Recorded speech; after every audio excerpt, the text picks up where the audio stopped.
자, 포토샵은 바탕화면에 PS라고 적혀 있는 이 포토샵 파일을 열어주시면 되고요. 이렇게 열어보시면 포토샵 CC 버전이 열릴 거예요. 제일 처음에 뜨는 창은 기본적으로 내가 이제 작업했던 거를 쉽게 열 수 있는 창이 이렇게 떠요. 그래서 제 자리에서는 제가 이제 일정표라든지 이런 것들을 주로 다뤘었기 때문에 요게 이제 앞쪽에 떴다고 보시면 되고, 새로 만들기, 열기 바로 옆에 보이죠? 자, 새로 만들기는 새로 우리가 포토샵 창을 만드는 거라면, 열기는 사진이나 아니면 포토샵 파일을 가져와서 수정하는 것을 뜻합니다. 따라서 지금은 새로 만들기를 눌러볼게요. 자, 그러면 여기 이런 부분이 있는데요. 요거는 뭐냐면 제가 최근에 작업했었던 포토샵 화면 사이즈들이에요. 그래서 내가 만약에 작업했던 사이즈가 최근에 작업했는데 몇 사이즈인지 정확하게 모를 때 그때 그냥 누르시면 되는 거고, 신경 안 쓰셔도 돼요. 지금은. 자, 요 옆에를 볼게요. 사전 설정 세부 정보라고 되어 있는 부분에 제목 없음 1은 원래 우리가 문서 만들 때 보면은 처음에 빈문서 1이라는 이름으로 되어 있잖아요. 그런 게 여기 있는 제목 없음 1입니다. 그래서 이름을 먼저 입력하셔도 되고 아니면 나중에 저장할 때 입력해도 돼요. 상관은 없어요. 자, 그 다음 폭은 가로예요. 높이는 세로예요. 그래서 가로, 세로에 내가 원하는 높이를 설정을 하시는데요. 기본 단위는 포토샵으로 작업할 때 일반적으로 상세 페이지나 대표 사진 만드는 단위가 픽셀 단위를 씁니다. 그래서 픽셀이라는 건 보통 우리가 모니터 상으로 보여지거나 하는 작업들 있죠? 그런 거는 픽셀 단위를 쓰고 있어요. 그리고 스마트 스토어나 옥션, G마켓에 있는 대표 사진의 기본 사이즈는 1000에 1000픽셀을 쓰고 있어요. 따라서 한번 지금은 폭을 1000으로 맞춰보고 높이를 마찬가지로 1000으로 맞춰볼게요. 아, 1000에 1000 픽셀로. 네, 한번 그렇게 맞춰볼게요. 네. 자, 그 다음에 밑에 해상도라고 있죠? 이 해상도가 뭐냐면 간단히 말하면 선명도라고 보시면 되는데, 일단은 우리가 이렇게 화면상으로 작업을 하는 도구들은 72 픽셀 퍼 인치를 주고 있고요. 만약에 내가 출력을 해서 아예 써야 되는 거다 라고 했을 때 해상도는 300 픽셀 인치를 쓰고 있어요. 그래서 지금은 72 픽셀 퍼 인치가 기본이라고 생각하시면 될 것 같아요. 자, 그 다음에 색상 모드인데요. 색상에 대해서는 RGB 색상, CMYK 색상 등이 있습니다. 자, 일단 RGB 색상은 빛의 삼원색을 뜻하는데요. 레드, 그린, 블루가 섞여서 RGB라고 해요. 그래서 일반적으로 우리가 영상으로, 화면상으로 작업하는 건 다 RGB 색상으로 작업한다 보시면 되고요. 근데 다만 내가 이제 출력을 해가지고 써야 되는 것들 있죠. 뭐 팜플릿이라든지 그런 걸 만들 때는 우리가 빛의 색깔을 물감으로 구현을 못 하잖아요. 그렇기 때문에 아예 출력용으로 제작하는 것들은 CMYK 색상을 활용하고 있습니다. 지금은 그래서 RGB 색상이 기본이에요. 자, 그 다음에 배경 내용이라는 게 보일 텐데요. 그냥 흰색으로 되어 있는지만 봐주세요. 안 되어 있으면 흰색 눌러놓는 걸로 할게요. 자, 그러고 제작을 누르시면은 포토샵에서 새 창을 이렇게 열어볼 수가 있어요. 자, 이렇게 한번 포토샵에 새 창을 열어보았는데요. 여기까지 어려우신 점 없으셨죠? 네. 자, 일단 이 화면에서 포토샵의 구성 요소를 잠시 설명하고, 그러고 우리가 간단한 합성 작업을 또 하러 들어가 볼 거거든요. 자, 일단 제일 위에 있는 파일, 편집, 이미지, 레이어 적혀 있는 이 부분은요. 간단히 말하면 메뉴들이죠. 따라 메뉴 표시 줄이라고 해요. 그래서 파일을 누르면 파일에 관련된 메뉴가 나오고, 편집을 누르면 편집에 관련된 내용이 나오고, 그리고 이미지를 누르면 이미지에 관련된 내용이 나오는 거예요. 그래서 포토샵에 작업을 할 때 이런 부분들이 메뉴가 이렇게 있어서 메뉴에서 고를 수도 있어요. 근데 빠르게 작업하려면 단축키를 익히시는 게 좋기는 합니다. 하지만 단축키를 못 누르거나 잊어버리는 상황들이 있을 수 있기 때문에 단축키와 이 메뉴에 있는 부분을 같이 설명을 드릴 예정이에요. 자, 그 다음 여기 두 번째 요 줄이 뭐냐면 옵션 바라고 하는데요. 왼쪽에 혹시 여기 여러 가지 도구들 들어있는 거 보이세요? 네. 네, 이 부분은 도구 상자, 즉 툴박스라고 불러요. 그래서 포토샵에선 여러 가지 도구, 즉 툴들이 있는데 각각의 툴을 눌렀을 때 툴에 대한 세부적인 옵션을 설정하는 바가 옵션 바라고 보시면 돼요. 그래서 이 옵션 바는 어떤 툴을 누르느냐에 따라서 메뉴가 다 다르게 떠요. 다르죠? 이렇게. 그죠? 다 다르게 뜨는 거예요. 그래서 많이들 처음에 헷갈려 하시는 게 옵션 바에서 뭘 찾으려고 하면 내가 찾으려는 게 없어요. 왜 없을까요? 툴이 다른 게 눌려 있으니까. 그쵸? 네. 그래서 툴에 따른 옵션을 설정하는 바가 옵션 바구나 라고 생각해 주시면 이해가 쉬우실 거예요. 그 다음에 세 번째로 이 창은 작업창이라고 불러요. 뭐 영어로는 도큐먼트라고 얘기는 하는데 뭐 작업창이에요. 그죠? 자, 이 위쪽에 보니까 아까 제목 없음 1 조금 전에 봤던 이름 보이시죠? 요렇게 제목 탭에 그 이름이 적혀 있고 그 옆에 지금 보니까 골뱅이 50%라고 적혀 있네요.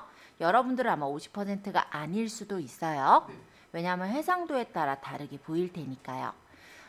저는 여기서 지금 50%라고 이렇게 보이는 게 어떤 뜻이냐면 지금 현재 이 화면이 원래 전체 화면에 비해 50% 정도 축소가 되어 있는 화면이다 라는 뜻으로 보시면 됩니다. 그리고 이게 RGB 컬러 우리 썼었죠, 그쵸? 그래서 RGB 형태로 되어 있다 라는 게 보이네요. 네. 자, 옆에 있는 이 부분은 패널이라고 불러요.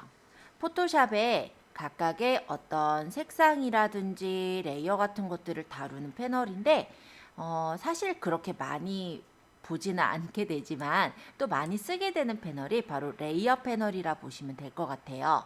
그래서 오늘은 제가 간단하게 포토샵의 기본 요소와 간단한 합성 그리고 선택 툴들을 배우면서 레이어에 대해서 설명을 드려보고자 합니다. 자, 요거 포토샵에 대해서 간단한 구성 요소들 소개해 드렸는데요. 여기까지 어려우신 점은 없으셨죠? 네. 네. 자, 간단한 썰을 풀어볼게요. 제가 보는 요 화면은 여러분들한테는 프로젝터로 화면을 보여드리기 때문에 화면이 어두우면 잘 안 보이겠죠. 네. 그래서 제가 그냥 밝게 해놨어요. 아. 원래 테마는 네. 이래요. 아. 자, 그래서 처음에 내가 포토샵을 깔았다라고 했을 때 이런 색상일 거예요. 그래서 내가 깔았는데 선생님 버전하고 다르네? 네. 이렇게 생각하실까봐 미리 썰을 푼 거예요. 네. 저는 이렇게 해놓으면 보여요? 안 아니요. 보이죠? 네. 그래서 밝게 했는데 어떻게 밝게 했냐면 Shift랑 F2번 키를 툭툭툭툭 누르면 이런 식으로 테마를 바꿀 수 있게 나와요. 이거는 편집에 스프트랑 F2번이요? 네, F1번은 어둡게, F2번은 밝게 해요. 아. 자, 편집의 환경 설정에 가보면 인터페이스라고 있어요. 그거 눌려져요? 안 눌려서요. 네, 그래서 보여드릴게요. 네. 편집의 환경 설정에 인터페이스에 보시면 여기 색상 테마 4개. 아. 이 중에서 원래 이게 어두운 테마인 거고 얘가 밝은 테마인 거예요. 요거 누르면 돼요. 네. 네. 편집의 환경 설정 인터페이스. 혹시 외울 수 있는 분은 Shift F1번 또는 Shift F2번. 아, 메모로 적어야겠어요. 자, 또 한 가지. 예를 들어서 내가 포토샵을 하다 보면 내가 포토샵 초보이기 때문에 실수를 하는 것들이 생깁니다. 메뉴 열어드릴까요? 편집의 환경 설정에 인터페이스예요. 네, 편집의 환경 설정 인터페이스. 안 열려요. 어쨌든 우리가 초보잖아요. 그러다 보니까 레이어를 이렇게 만약 닫아버린 거예요. 예를 들면. 아이고, 레이어가 닫아져 버렸는데 나중에 그럼 뭔가를 하려니까 뭐가 안 돼요. 네네. 이런 상황들이 생기겠죠? 네. 예를 들어서 뭐 이런 식으로 내가 정리하다 보니까 뭘 다 닫아버렸어. 이러면은 어떻게 할까요? 멘붕이에요. 멘붕이 오겠죠? 네. 그래서 방법을 또 알려드릴게요. 네. 이 창의 인터페이스를 다시 원래대로 돌리는 방법인데요. 네. 창에 보시면 작업 영역에 필수 재설정 있어요. 한 번씩 눌러볼까요? 자, 이렇게 누르면 다시 얘가 새로 이렇게 배치가 돼요. 자, 그리고 여기 있는 메뉴 도구 상자가 쫙 펼쳐져 있긴 한데 가끔 보면 나는 작업할 때 이게 한 줄로 펼쳐져 있다 보니까 작업이 좀 불편하다 이런 분들이 있을 수도 있다 보니 말씀드릴게요. 이 위쪽에 보시면 이렇게 화살표 2개짜리 버튼이 있죠. 요거는 이렇게 메뉴를 넓게 보거나 좁게 볼 때 활용하는 메뉴입니다. 물론 이쪽에도 달려있죠. 이렇게 누르면 넓게 메뉴가 보이는 거고요. 그 대신 넓어진 대신에 작업창은 좁아져요. 그래서 작업하기 불편하니까 저는 보통 이렇게 줄여놓고 작업을 합니다. 자, 여기까지 일단 설명 한 번씩 드려보았는데 아직 어려우신 거는 없으셨죠? 네. 그러면 이 창은 제가 다시 닫을게요. 제목 없음 열었던 창은 닫아볼 건데 이 창을 닫을 때는 이 위쪽에 보시면 제목 탭에 X 있어요. 이 X가 닫기예요. 요거 누르면 바로 이렇게 창이 닫아지는 걸 확인할 수 있죠. 뭔가의 작업을 했다면 저장하시겠습니까? 라고 물어보는 창이 뜰 건데 우리는 창만 열어놓고 그냥 다른 구성 요소만 설명했기 때문에 지금 그냥 닫아진 걸 확인할 수 있습니다. 여기까지 어려운 점 없으셨죠? 네. 그러면 혹시 바탕화면에 실전 포토샵이라는 요 폴더가 있는지 좀 봐주실래요? 없으시면은 넣어드릴게요. 자, 이 실전 포토샵에는 그냥 예제 파일들이 들어있어요. 그래서 제가 설명할 때 활용할 예제 파일들인데 요거 그냥 불러오시면 돼요. 네, 요거 저는 없어요. 있는지만 봐주세요. 없으시면은 넣어드릴게요. 네. 실전 포토샵 폴더요.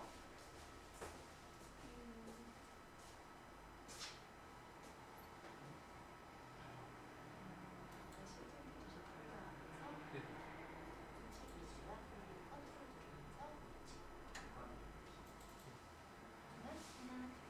네.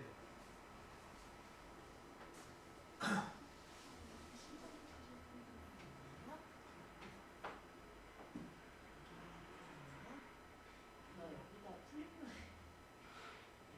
바탕에 넣어놓으면 꼭 그런 사람이 있어요. 자, 어쨌든 여기서 터치 비즈를 누르고 컨트롤 누르시면서 터치를 클릭하시고 두 개 이렇게 가지고 가지겠죠? 아까 컨트롤 안 누르는 거 이거 누르고요.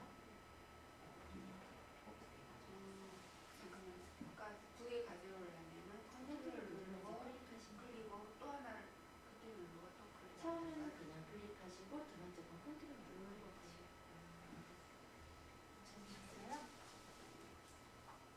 다음에 실전 포토샵이라는 폴더를 들어가서 터치 기지와 컨트롤 누르시면서 터치 누르고 그다음에 여기 컨트롤 떼셔도 돼요. 두개 가져오셨죠?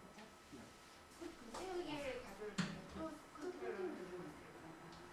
컨트롤이 원래 비연속된 파일들을 선택하는 거예요. 그러니까 여러 개 파일 선택하실 땐 컨트롤 누르고 클릭하시면 되고요. 만약에 연속되어 있는 파일들을 선택할 때는 쉬프트예요. 시프트요? 쉬프트. 그러니까 첫 번째 파일은 그냥 선택하고 끝 번째 파일은 쉬프트 누르면서 클릭하면 연속된 파일이 선택이 여러 개 되는 파일을 거고 할 때는 그렇죠. 금방 따로 할 때 그냥 그 몇 개 이렇게 따로따로 몇 개만 집어서 할 때는 컨트롤. 컨트롤로 네. 따로따로 찍을 때. 네.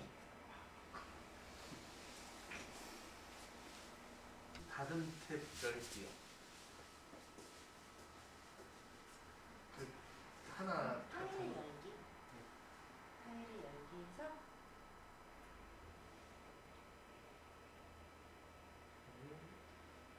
불러오기 네. 끝이 됐어요. 네. 이게 다 100%로 돼 네, 있는데요. 상관없어요. 저는 일단 화면을 키워서 보여드리는 거라서 해상도에 따라서 좀 축소가 돼서 보이는 거고 네.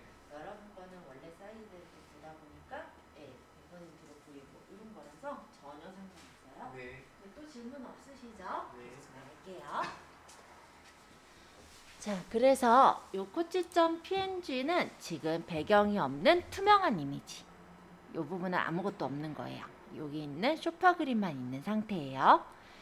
그리고 100%로 원래 사이즈대로 보이고 있고요. 얘는 보면은 여기가 아까처럼 아까는 뭐라고 적혀 있었냐면 배경이라 적혀 있고 자물쇠가 그려져 있었잖아요. 네. 얘는 그런 게 없이 레이어 0으로 표시가 돼 있네요. 그죠? 네. 자, 이번에 요 코치.png라는 이름 탭을 마우스 왼쪽을 누르시면서 이렇게 뜯어 보세요. 끌어내리면 돼요. 이렇게 코치.png의 요 이름 부분을 마우스 왼쪽 버튼을 누르고 있으면서 끌고 내려와요. 그럼 이렇게 탭이 창 형태로 뜯어지는 것을 확인하실 수가 있을 거예요. 지금 우리가 하려는 거는 이 소파를 여기 그림에다가 넣고 싶어요. 그래서 이때 이동을 시켜야겠죠. 여기 도구 상자의 첫 번째 있는 요 버튼이 이동 도구라고 해요. 그래서 이동 도구를 한번 눌러주시고 이 소파 그림 위에서 마우스 왼쪽 버튼을 누르시면서 옆으로 끌고 갑니다. 자, 소파가 이동된 거 확인되시나요? 네. 그러면 닫을게요. 아, 저장 안 할 거니까 아니요. 자, 아까 작업 똑같이 해볼 거예요. 자, 열기. 그래서 여기 있는 코치와 그 다음에 컨트롤 누르면서 코치 비지 이렇게 두 개의 이미지를 선택하시고 열기를 누릅니다. 코치와 코치 비지를 열어왔었고 여기서 요 코치.png의 이름 탭을 마우스 왼쪽 버튼 누르면서 살짝 이렇게 끌어다 놓으면 이렇게 떼어지죠. 네. 그리고 우리가 이동할 거니까 요 첫 번째 도구 상자의 첫 번째 있는 이동 도구를 선택한 후에 이 소파 그림을 끌어다가 옆에 그림으로 갖다 놓으면은 바로 합성이 되죠. 자, 요게 합성한 거고요. 근데 얘가 소파를 옮겨 놓으니까 소파가 둥둥 떠 있어요. 그죠? 그래서 여기 이동 도구로 이 소파의 이미지 위치를 이렇게 가져다 놓으시면 합성이 끝났죠. 그 자. 벽에다 걸려있으면 재밌을 것 같아요. 네, 그것도 재밌긴 하겠죠. 네. 자, 근데 지금 소파가 너무 크다라고 보여요. 옆에 보면 화분이 있는데 화분에 비해서 소파가 크죠. 네. 그럼 소파의 크기를 이번엔 줄이고 싶어요. 자, 그럴 때는 원래는 컨트롤 T 얘가 크기 조절하는 거예요. 근데 만약에 컨트롤 T를 잊어먹거나 만약에 누르기 좀 힘들 때는요. 편집에 보시면 자유 변형이라는 게 있어요. 얘가 컨트롤 T 하는 거예요. 그러면 이렇게 박스가 생깁니다. 자, 이 사각형 박스들이 크기 조절 상자라고 보시면 되겠고 요 중간에 있는 요 동그라미 요거는 중심점인 거예요. 그래서 요 가장자리 있는 크기 조절 상자에서 Shift를 누르시면서 밑으로 이렇게 아래로 이렇게 줄여보시면 이 상자가 이렇게 작아지면서 내가 소파를 원하는 만큼 크기를 조절할 수가 있어요. 다시 한번 설명해 주세요. 여기서 컨트롤 T 눌렀을 때 크기 조절 상자가 떴나요? 네, 그리고 요 가장자리 왼쪽 아마 오른쪽 상단으로 제가 마우스를 가져가 놓으니까 두 방향 화살표 보일까요? 자, 이때 줄이면 돼요. 근데 그냥 줄이면 찌부되거나 모양이 좀 비뚤어지거나 할 수 있기 때문에 저는 Shift를 누르면서 줄였어요. 그러면 가로 세로가 같은 비율로 크기가 조절되는 걸 볼 수가 있어요. 마음에 들게 조절됐다면 엔터 쳐서 적용할게요. 마우스. 자, 만약에 제가 다시 컨트롤 T를 누를게요. 편집의 자유 변형 눌렀고 요 가장자리에서 아까 크기 조절을 해봤는데 조금 더 바깥쪽으로 나가서 보면은 두 방향 화살표긴 한데 이렇게 양쪽으로 예, 뭐랄까요? 두 방향이긴 한데 꺾어져 있는 두 방향 화살표가 보일 거예요. 요거는 회전이에요. 요 중심축을 기준해서 회전이 될 때 누르는 거예요. 자, 요 상태로 이렇게 회전해 보면 회전이 되는 것도 확인할 수 있죠? 이때 Shift를 누르면서 회전하면 15도 간격으로 회전이 됩니다. 참고해 주세요. 요 네모보다 조금 더 위쪽에서 마우스를 가져가 보시면은 이렇게 두 방향 화살표가 꺾어져 있는 모양이 나와요. 이게 회전이에요. 이때 돌리면 이렇게 회전이 되는 걸 볼 수 있어요.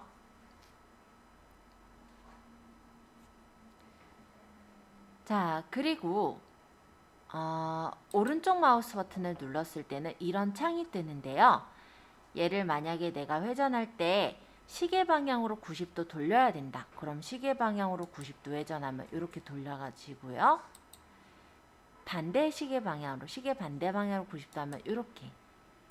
만약에 좌우를 바꿔야 되면 가로로 뒤집기, 상하를 바꿔야 되면 세로로 뒤집기를 해주시면 가로나 세로로도 뒤집을 수 있으니까 이것도 참고적으로 봐두시면 될 것 같아요. 보통은 이렇게 좌우로 세로로 뒤집고 이럴 일보다는 가장자리에서 크기 조절할 일이 제일 많죠. 그래서 이 크기 조절 툴 한 번씩 설명드렸고요. 확인해 보셨다면 엔터 쳐서 적용하겠습니다. 자, 그 다음에 여기에다가 벽이 이제 좀 심심하니까 뭔가 브로마이드를 하나 걸어 놓으려고 해요. 그러면 파일에 열기 들어가 볼까요? 파일에 열기. 그리고 지금 여기 예제에서는 1209 라네즈라는 그림을 가져올게요. 열기. 자, 이 그림의 여자 부분의 이미지를 아까 코치 뷰지로 가져오고 싶습니다. 그래서 아까 요 1209 라네즈라고 되어 있는 이 제목 탭을 아까 전처럼 왼쪽 마우스 버튼을 누르면서 살짝 떼어내 주세요.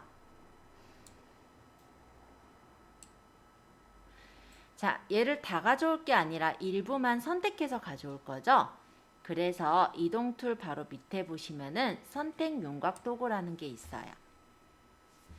자, 옆에 보면은 이렇게 조그마한 화살표가 보이실 텐데요. 요 조그마한 화살표는 메뉴가 더 있어요 라는 뜻이에요. 그래서 여기서 오른쪽 마우스 버튼을 눌러 보시면 여러 가지 사각형 선택 윤곽 도구, 원형 선택 윤곽 도구 등의 다른 선택 윤곽 도구를 선택할 수 있습니다. 저희는 사각형으로 영역을 선택할 거기 때문에 첫 번째 있는 사각형 선택 윤곽 도구를 클릭할게요. 자, 사각형 선택 윤곽 도구 클릭하셨어요? 예. 그런 다음에 요 여자 부분에 왼쪽 상단에서 오른쪽 하단으로 대각선으로 이렇게 끌어보세요. 그러면 선택 영역이 잡힌 것을 볼 수가 있고요. 이것을 우리가 다시 이동 툴로 이 그림 안에서 끌어다 옮길 거예요. 자, 이동 툴로 끌고 옮기고 얘는 이제 필요 없으면 닫아요. X.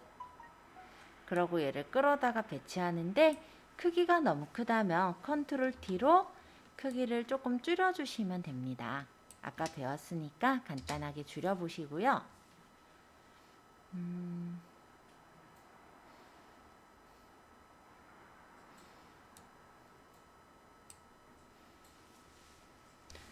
파일의 열기에서 1209 라네즈를 이렇게 열어왔어요. 자, 선택 툴에 아까 사각 선택 툴을 보고 있었는데 혹시 이 옵션 바를 보셨을까요? 이제 한 번씩 설명을 드려볼까 해요. 자, 요 첫 번째 있는 옵션 바는 New Selection, 즉 새로운 선택 영역을 뜻합니다. 그래서 기본적으로는 얘가 아마 선택되어 있을 건데 마우스 왼쪽 버튼으로 끌어서 이렇게 범위를 잡죠.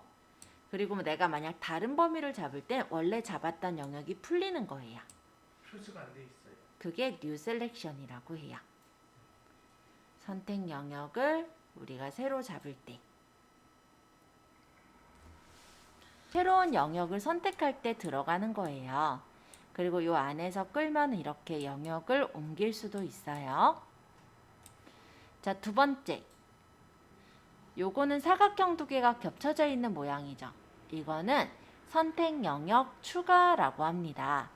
만약에 선택을 했는데 조금 더 영역을 잡아야 될 때가 있었죠. 아까 영역 잡을 때 위쪽이 좀 덜 선택됐어요 라고 하셨던 경우가 있었던 걸로 기억해요. 자, 어쨌든 영역이 좀 부족하게 선택됐다면 선택 영역 추가를 눌러서 영역을 더 잡으시면 돼요. 그럼 영역이 이렇게 추가가 되는 게 보이죠?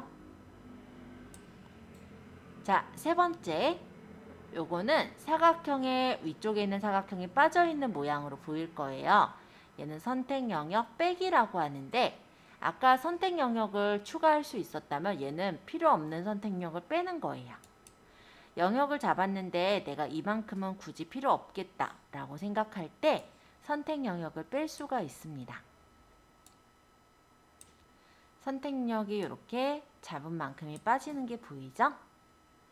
영역은 잡히는데 이 색깔 복사해서 붙여넣기가 안 되는데. 갑자기 색깔을 왜 복사해서 아니, 붙일까요? 아 지금 그렇게 보여갖고 이렇게 드래그 하는데 이 색깔을 잡아다 끌어 어디를 봐서?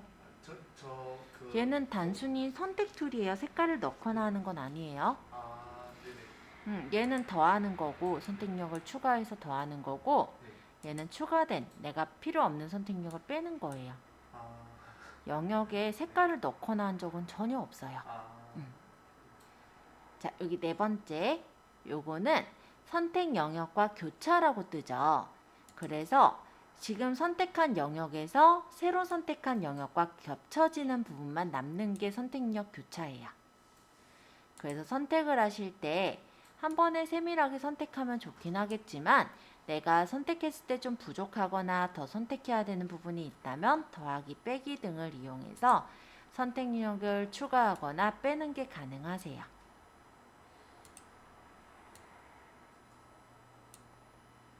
그죠?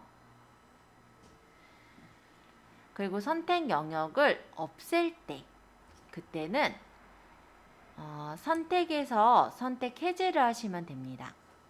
선택에 선택 해제. 단축키는 컨트롤 D라서 사실 저는 컨트롤 D를 눌러서 해제를 하는데요. 만약에 컨트롤 D가 생각이 안 나시거나 아니면 단축키를 누를 수 없는 상황에서는 선택에서 선택 해제 눌러서 해제한다고 보시면 돼요.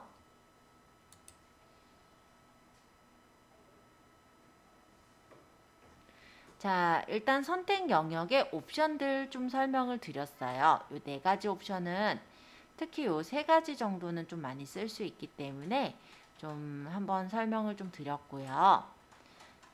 여기까지 일단 질문 있는지 확인하고 질문이 없으면 좀 쉬었다가 이어서 선택 툴들 나머지들 또 한 번씩 볼게요.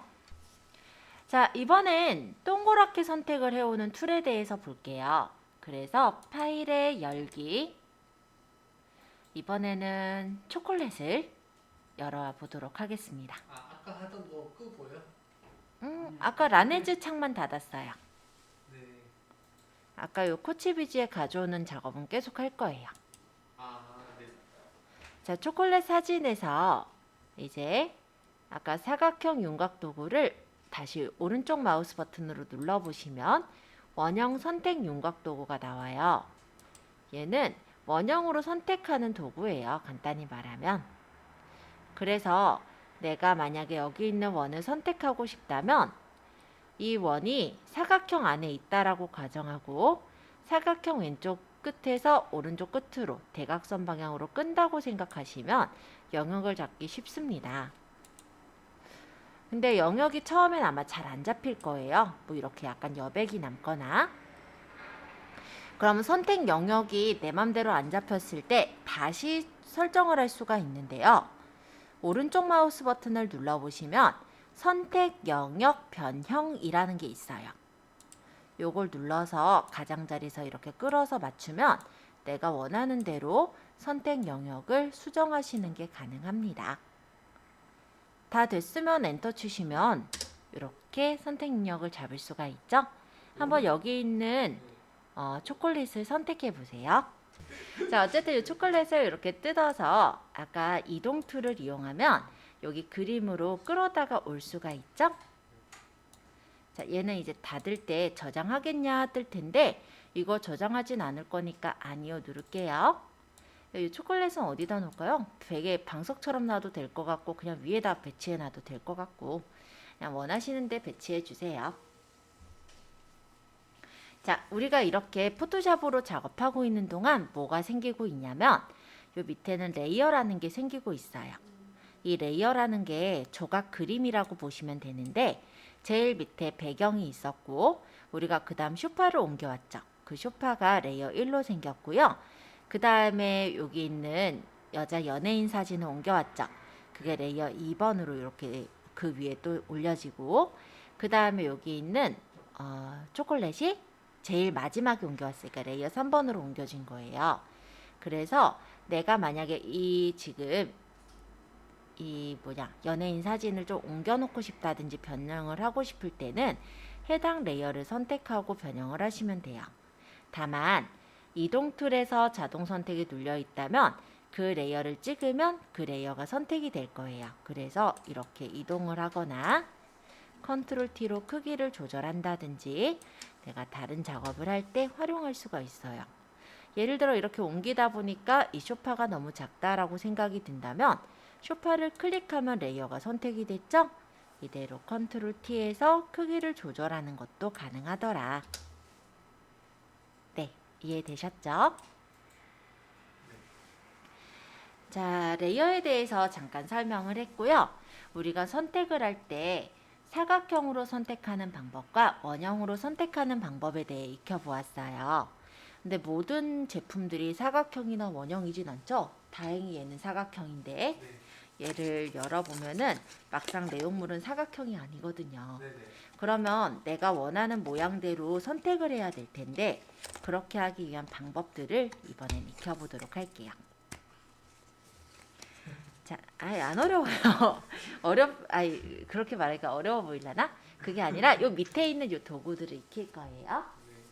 자, 여기서는 올가미 도구와 다각형 올가미 도구, 자석 올가미 도구가 있는데 우리가 사각형이나 원형이 아닌 다른 형태의 도구를 선택하실 때 활용할 수 있는 도구들이에요.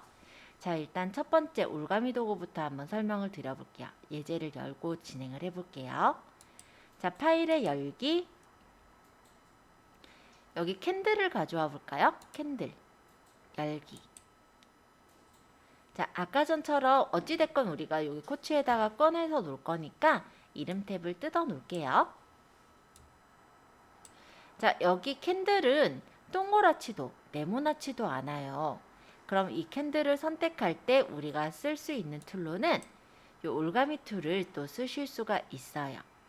근데 이 올가미 툴은 어떤 거냐면 우리가 마우스로 끌어서 선택을 하는 거다 보니까 영역을 정확하게 잡기가 쉽지가 않습니다. 지금 보이죠? 삐뚤빼뚤한 거. 네. 그죠? 예, 이래요. 자, 이런 식으로 영역을 잡아서 선택을 할 때 쓰는 게 바로 올가미 툴이에요. 그러다 보니 올가미 툴은 사실 많이 쓰진 않는데요. 어떤 경우에 쓰냐면 이 올가미 툴은 다른 툴을 보조할 때 주로 씁니다. 가져와서 만약에 이동 툴로 옮긴다고 해도요. 얘가 이쁘게 따지질 않다 보니까 사실은 별로 쓸모가 없죠. 그래서 올가미 툴은 얘 혼자만으로 쓰진 않고 다른 툴을 보조할 때 써요. 혹시 저처럼 옮겨오신 분은 딜리트 눌러서 제거할게요. 자, 그러면 얘를 딸 땐 어떻게 따면 좋을까요? 자, 일단 요 캔들과 요 주변에 경계 라인이 또렷한가요? 아니요. 네? 아니라고요? 또렷해 보이는데? 돼요? 여기 흐린 데는 없잖아요. 그쵸? 네네. 이 정도면 또렷한 거예요. 네. 자, 그럴 때 이용하기 좋은 툴은 자석 올가미 도구라는 게 있어요. 자석은 뭐냐면 우리 알고 있는 자석은 어떤 성질이 있어요? 철에 들러붙는 성질이 있죠. 네. 예, 이 자석 올가미 툴은 색상과 색상 간의 경계선에 들러붙는 역할을 합니다. 그래서 여기서는 옵션 바의 빈도수를 일단 100으로 맞춰놓고 작업을 하시는 걸 저는 추천해요. 이 빈도수에 대해 설명을 하느라고 제가 낮춰서 설명을 먼저 드릴게요. 빈도라는 건 얼마나 자주 나오냐라는 건데요. 이 정점이 빈도수가 적을 때는 되게 뜨문뜨문 찍혀요. 그래서 정확하게 영역을 잡기가 조금 힘들 수 있는데 빈도수가 100인 경우는 이 정점이 되게 조밀하게 찍힙니다. 그래서 선택을 할 때 좀 더 쉽게 선택을 할 수가 있어요. 숫자 그래서 여기서는 우리가 자석 올가미 툴에 빈도수는 그냥 100으로 맞추는 걸로 할게요. 빈도수 100으로 되어 있나요? 안 되어 네. 있으면 100이라고 적어주세요. 입력란이 없어요. 여기를 눌러서 자석 올가미 도구를 선택해 주실래요? 아, 네. 옵션 바는 우리가 도구 상자에서 어떤 툴을 골랐느냐에 따라서 다르게 떠요. 그렇기 때문에 툴을 잘못 골랐다면 입력란 자체가 없을 수 있겠죠. 자석 올가미 도구로 선택하실 때는 요 가장자리, 그러니까는 경계선 라인을 찍으셔야 돼요. 그러고 나서는 마우스를 누르는 게 아니라 마우스 몸체만 잡으면서 끕니다. 근데 혹시 이렇게 삐져나갔다 이럴 때는 딜리트를 누르면서 정점들을 지워서 맞춰줄 수가 있어요. 아, 딜리트요? 네, 딜리트는 내가 정점이 이렇게 삐져나갔을 때 네네. 이 점을 이렇게 맞춰주는 거예요. 아. 지워주는 거예요. 그래서 이 모양을 따서 처음점 끝점 맞닿을 때 보면은 여기 동그라미가 떠요. 요 뜬 거 보이죠? 이때 클릭 하면 선택 영역이 완성돼요. 근데 간혹 들어 동그라미가 안 보이는 경우가 있어요. 그럴 때는 따닥 하면 처음점과 끝점을 억지로 이어서 맞춰줘요. 참고해 주세요. 아, 이거 그 뭐지? 그거 초가 그 가시같이 생긴 거 그것도 따야 돼요? 요거요? 요거? 네네네. 아니요. 아, 경계 라인만 네. 클릭하고 이렇게. 초 말고 조약도를 딸 걸 그랬나요? 자, 경계 라인만 이렇게 해서 위쪽에 이렇게 불 부분 따고 이렇게 내려와서 동그라미 떴죠? 클릭. 그 다음 이동 툴로 끌어다 옮기면 돼요. 그리고 초도 엄청 크잖아요. 네. 그러니까 이제 컨트롤 D 또는 자유 변형으로 크기를 줄여서 내가 원하는 데에 배치해 두시면 됩니다.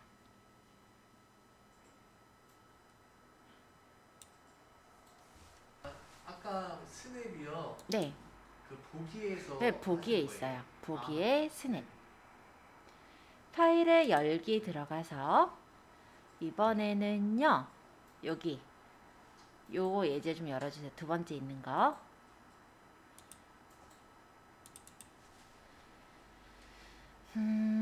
자, 요 팔찌 예제를 보시면 여기 육각형 로고가 있어요. 그래서 이 로고를 따와 보려고요. 근데 이 로고를 따려고 보니까 이 주변의 경계 라인들이 너무나도 복잡한 거예요. 네. 그래서 이런 경우 색깔은 물론 차이가 나지만 얘가 경계 라인이 너무 복잡해서 따기가 좀 힘들 때 근데 얘가 각져 있잖아요, 마침. 네. 그러면 우리가 선택을 할 때 다각형 올가미 도구를 쓰시면 돼요. 네. 다각형 올가미 도구는 각져 있는 걸 선택할 때 최적화되어 있는 툴입니다. 제가 매우 애용하는 툴 중에 하나예요. 네. 자, 얘는 각져 있는 꼭지점 부분을 클릭을 해요. 그 다음에 두 번째 꼭지점 클릭, 세 번째 꼭지점 클릭, 네 번째 꼭지점 클릭, 다섯 번째 꼭지점 클릭, 여섯 번째 꼭지점 클릭. 그러고 다시 처음 끝점 맞닿으면 동그라미 뜨죠? 클릭. 이렇게 따면 돼요.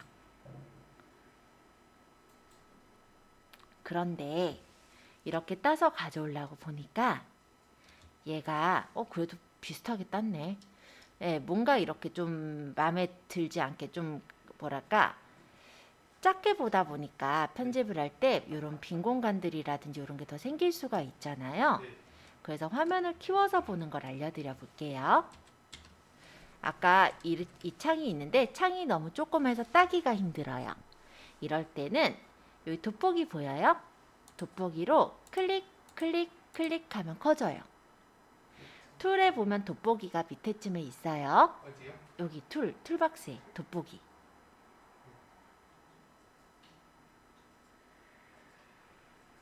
찾았어요? 밑에 있는데?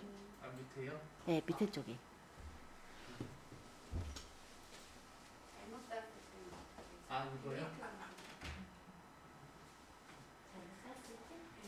했는데 크게 보는 게 잘못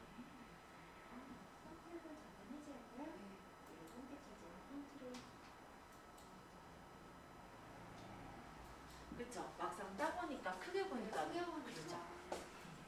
그래서 좀 세밀하게 하려면 크게 만들어 놓고 따는 게 좋긴 해요. 자, 확대하려면 돋보기로 클릭하면 확대가 되는데, 그러면 작게 보려면 어떻게 할까요? 이때는 Alt를 누르면서 클릭하면 작아져요. 아 다시 다른 방법.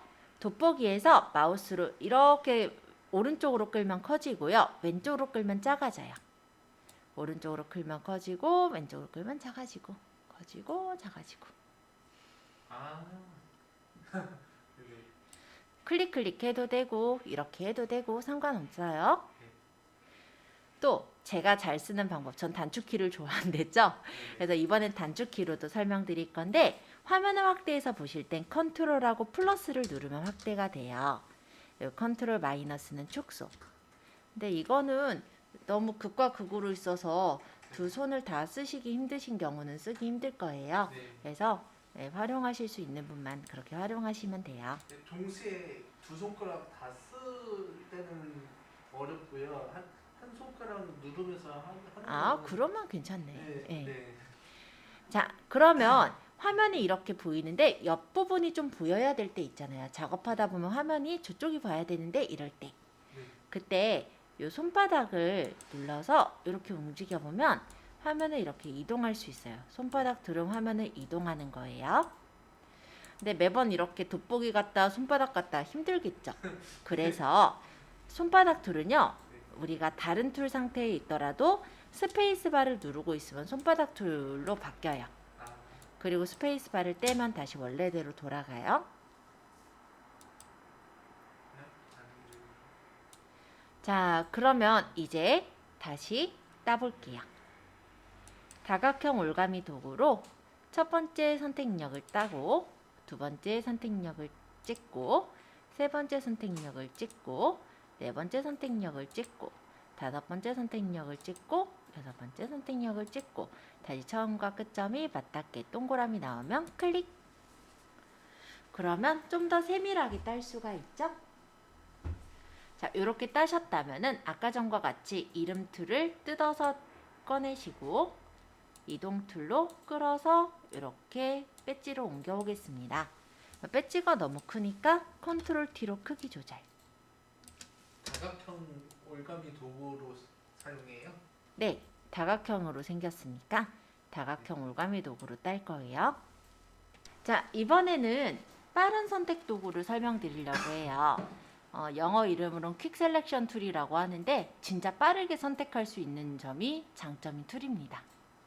자, 파일의 열기에서 이번에 가져올 거는요, 여기 VOTher2라는 이미지를 가져와 볼게요. 피망 이미지예요.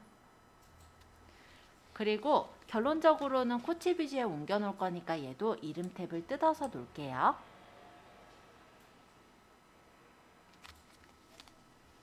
자, 여기 있는 피망은 동그랗거나 네모나지 않죠. 네. 그리고 아까처럼 보면은 각이 져 있거나 하지 않아요. 그러면 우리가 배운 툴로는 가장자리 경계선을 따는 자석 올가미 툴이 쓸 수 있을 텐데요. 그 툴 말고도 선택하는 방법이 있어서 이번에는 색깔을 가지고 비슷한 색깔을 선택하는 툴을 배워보려고 해요. 자, 그 중에서 빠른 선택 도구를 한번 선택해 볼게요. 아까 이 자석 올가미 툴 바로 밑에 있어요. 그러니까 툴박스에선 하나, 둘, 셋, 네 번째. 자, 얘는요, 이 그림 안에서 그냥 끌면 돼요. 그림 안에서 끌어요. 바깥에서 경계선에서가 아니라 그림 안에서 이렇게 끌어서 선택력을 잡는 거예요. 굉장히 쉽게 잡았죠? 자, 다 됐으면 이동 툴로 끌고 오세요. 완성. 빠른 그 지금처럼 그림의 경계 라인이 좀 또렷할 것.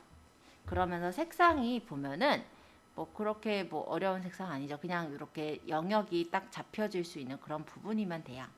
그래서 이 빠른 선택 툴은 되게 편하게 선택할 수 있다라는 장점이 있어요. 자, 빠른 선택 툴을 눌렀을 때 좀 더 세밀하게 얘기하면은 여기 동그라미 보이세요? 여기 마우스 주변에 동그랗게 이렇게 보이죠? 얘가 브러쉬의 크기예요. 이 브러쉬의 크기는 위에 보시면 옵션 바에서는 제 거는 30으로 맞춰져 있었네요. 근데 브러쉬 크기가 너무 크면은 이걸 잡기가 힘들 수도 있어요. 그래서 브러쉬 크기는 적절하게 조절을 해서 맞춰야 될 텐데 옵션 바에서 크기를 조절을 해주시면 되고요. 또 조금 더 빠르게 조절할 때는 엔터 근처에 보면은 왼쪽 대괄호는 브러쉬를 작게 하는 거고 오른쪽 대괄호는 브러쉬를 크게 하는 거예요. 그래서 내가 좁은 영역을 잡을 때는 브러쉬가 작아야 잡기가 편하겠죠? 그리고 큰 영역을 할 때는 브러쉬가 너무 작으면 잡기가 힘들겠죠? 네. 그에 맞춰서 브러쉬 크기를 맞춰놓고 작업을 하시면 돼요. 지금 세미콜론이랑 오른쪽에 좀 그거 말씀하시는 아니에요. 위쪽으로 보시면 엔터 바로 위쯤에 보면은 대괄호가 있고 중괄호 있는 버튼이 있어요. 그 대괄호가 왼쪽 대괄호는 브러쉬를 작게 하는 거고 네네. 오른쪽 대괄호는 브러쉬를 크게 하는 거예요. 네. 그래서 매번 여기서 맞추려면 힘들잖아요. 그러니까 단축키는 얘는 익혀놓으면 편해요. 자, 그래서 브러쉬 크기가 적당하면 잡기가 되게 쉬운데 브러쉬 크기가 터무니없이 크거나 아니면 터무니없이 작으면은 그때는 또 잡기가 어려울 거거든요. 그러니까 우리가 그냥 잡기 쉽다라고만 배워놓으면은 나중에 또 힘들게 잡겠죠. 그래서 네. 한번 브러쉬 크기까지 얘기를 해봤고요. 네. 어려운 점 있으시면 질문 받을게요. 자, 퀵 셀렉션이 되게 좋은 툴이긴 해요. 그래서 저도 빠르게 선택할 때는 이 퀵 셀렉션을 굉장히 잘 씁니다. 근데 단점이 있어요. 퀵이잖아요. 빠르게 선택하다 보니까 빠르면 어때요? 정확도는 좀 떨어지겠죠. 네네. 그래서 세밀하게 선택해야 될 때는 부적당해요. 그런 땐 이제 우리가 다른 툴들을 이용해서 후작업을 조금 해줘야 돼요. 참고로 알아두시고 이번에 따올 거는요. 클락. 네. 시계를 따올게요. 자명종 시계를 좀 불러와 주세요. 그리고 어찌됐건 제가 아까처럼 코치비즈에 옮길 거니까 클럭.jpg 이름 탭을 뜯어서 이렇게 두시면 좋겠습니다.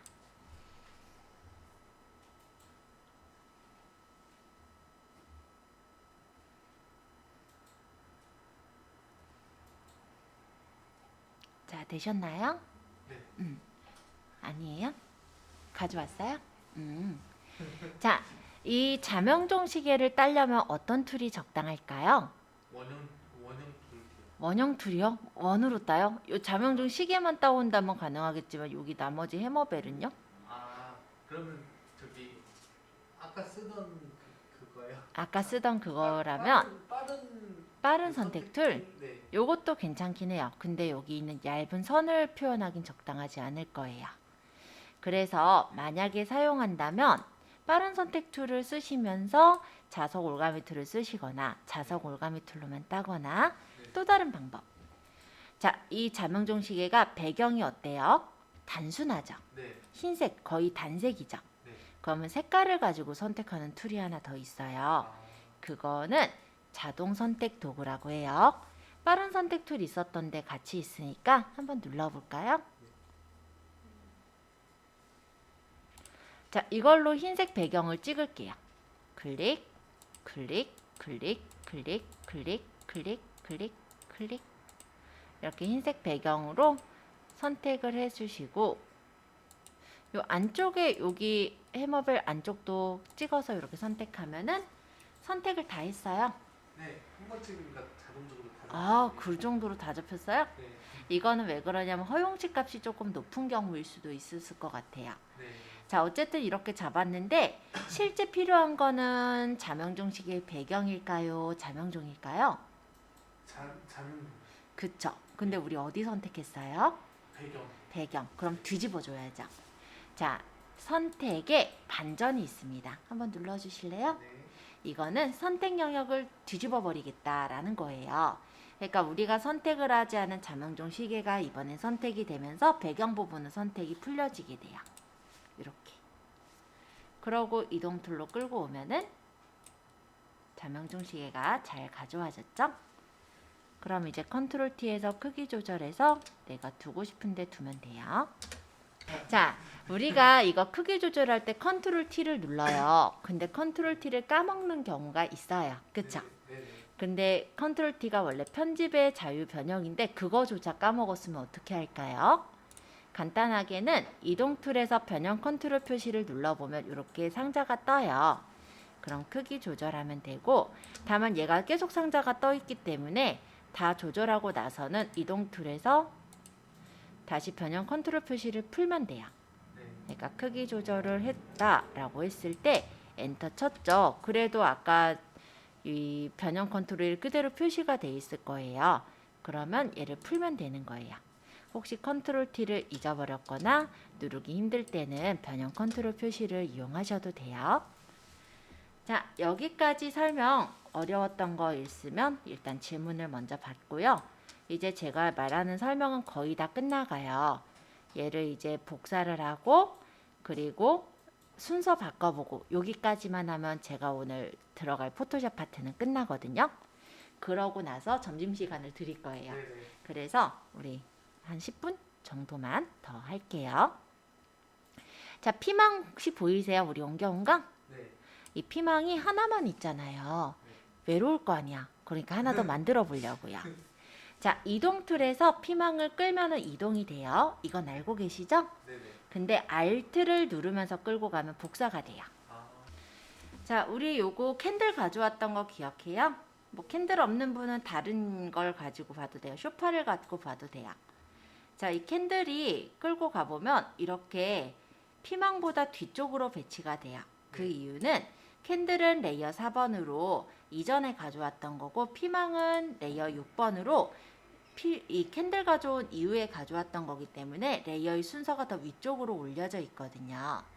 그러면 이 지금 캔들이 피망보다 앞쪽으로 나오려면 어떻게 해야 되느냐? 요 레이어 4를 레이어 6보다 앞쪽으로 갖다 놓으면은 이렇게 캔들이 위쪽으로 올라올 수가 있어요. 그래서 레이어의 순서를 바꿔보는 거예요. 그리고 포토샵의 이동 툴을 배웠죠? 그러면서 여러 가지 선택 도구들을 확인을 했고요. 레이어의 순서, 그리고 복사하는 방법, 이런 것들을 살펴보았습니다. 그래서 오늘 포토샵은 여기까지 하고 다음 시간은 보정들을 좀 위주로 볼게요. 그래서 왜 사진관 가는 거 이런 데 잡티 있는 거 막 보정해 주잖아요. 우리도 할 수 있어요. 여드름. 다음 시간에. 네, 맞아요. 여드름도 보정하고 예, 별걸 다 보정해요. 그죠? 네. 턱도 줄일 수 있고 네, 네. 네, 그런 거 할 거예요. 네. 그래서 다음 시간에 예? 저희 뭐 영상이 그걸로 이 들어가는 사진이